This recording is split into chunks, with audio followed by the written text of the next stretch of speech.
आज हम लोग खड़े हैं जवाहर नवोदय विद्यालय राजसमंद के साइंस पार्क के सामने, जिसका हाल ही में माननीय आयुक्त महोदय नवोदय विद्यालय समिति और उपायुक्त महोदय जवाहर नवोदय विद्यालय जयपुर संभाग के द्वारा उद्घाटन किया गया था।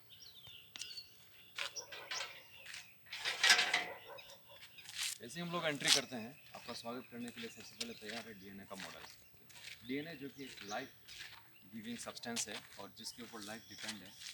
किस तरह से डीएनए की स्ट्रक्चर होती है, डबल हेलिक्स स्ट्रक्चर होता है, इसके बारे में बच्चों को जानकारी देने के लिए इस मॉडल को बनाया गया है। कैसा स्ट्रक्चर होता है, किस तरीके से इसके अंदर बॉन्डिंग होती है, वो सारी चीज़ें इसके अंदर बताई गई है।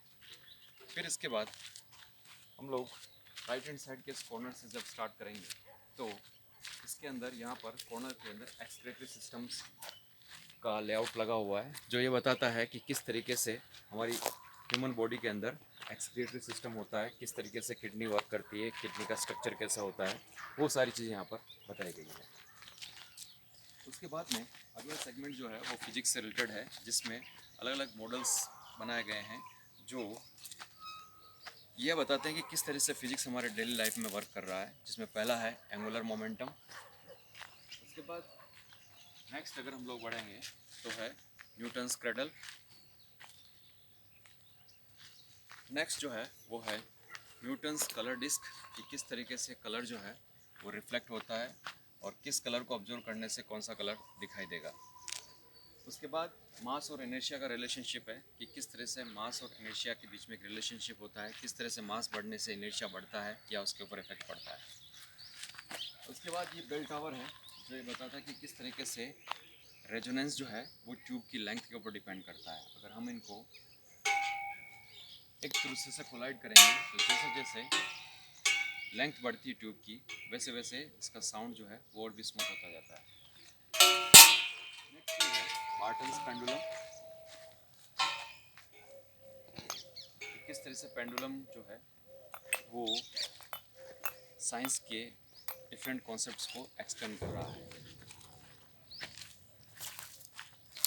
उसके बाद इस कॉर्नर पर इसरो के बारे में जानकारी दी गई है, जो भारत का सबसे प्रतिष्ठित वैज्ञानिक अनुसंधान संस्थान है। और उसके साथ periodic table of the element, जो केमिस्ट्री का एक हार्ट कह सकते हैं हम लोग, जो डिफरेंट एलिमेंट्स के अरेंजमेंट और उनकी प्रॉपर्टीज़ को शो करता है। नेक्स्ट पार्ट में ये फूड चेन को रिप्रेजेंट किया गया है, कि किस तरीके से फूड चेन को हम लोग एक्सप्लेन कर सकते हैं, किस तरह से प्रोड्यूसर जो होते हैं वो डिकम्पोजर्स तक पहुंचते हैं, किस तरह से डिकम्पोजर वर्क करते हैं और किस तरीके से पूरी नेचर के अंदर फूड चेन जो है वो एनर्जी के साइकिल को बनाए रखता है।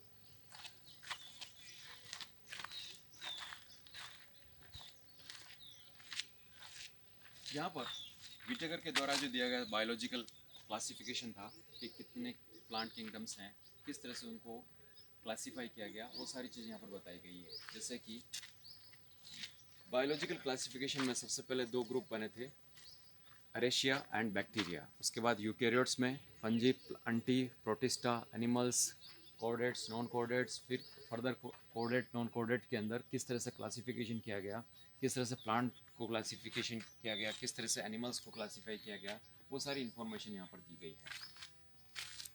यहाँ पर ह्यूमन बॉडी के अंदर जो सर्कुलेटरी सिस्टम है, ब्लड सर्कुलेशन कैसे होता है, किस तरीके से ब्लड सर्कुलेशन काम करता है, उस चीज़ों को यहाँ पर डिस्प्ले किया गया है। किस तरह से हार्ट की स्ट्रक्चर होती है, किस तरीके से हार्ट पंप करता है, वेंस, आर्टरीज किस तरह से वर्क करती है, वो सारी चीज़ें यहाँ पर एक्सप्लेन की गई हैं।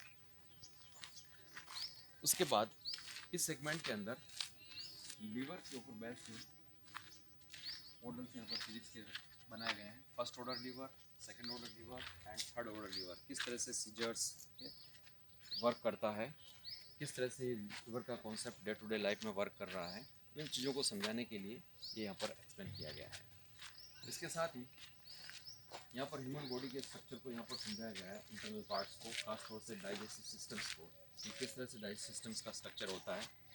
और लास्ट में थर्मल पावर प्लांट्स कितने टाइप्स के होते हैं वो भी यहाँ पर डिस्प्ले किया गया है। इसके साथ साथ बहुत सारे साइंटिस्ट के आउटलेट भी यहाँ पर लगे हुए हैं, जिनके बारे में पढ़ करके बच्चे मोटिवेट हो सकते हैं, उनसे प्रेरणा ले सकते हैं।